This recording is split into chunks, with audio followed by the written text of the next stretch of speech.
మన ఈరోజు ఈ కార్యక్రమాన్ని నిర్వహించినటువంటి జయం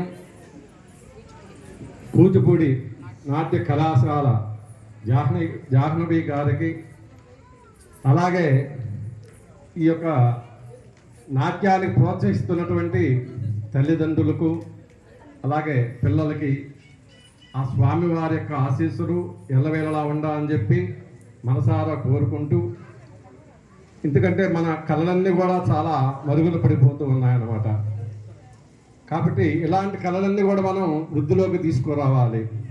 కాబట్టి ముఖ్యంగా తల్లిదండ్రులు ప్రతి ఇంట్లో చదువుతో పాటు కూడా ఏదో ఒక కళలో వాళ్ళకి ప్రావీణ్యత ఉండాలన్నమాట.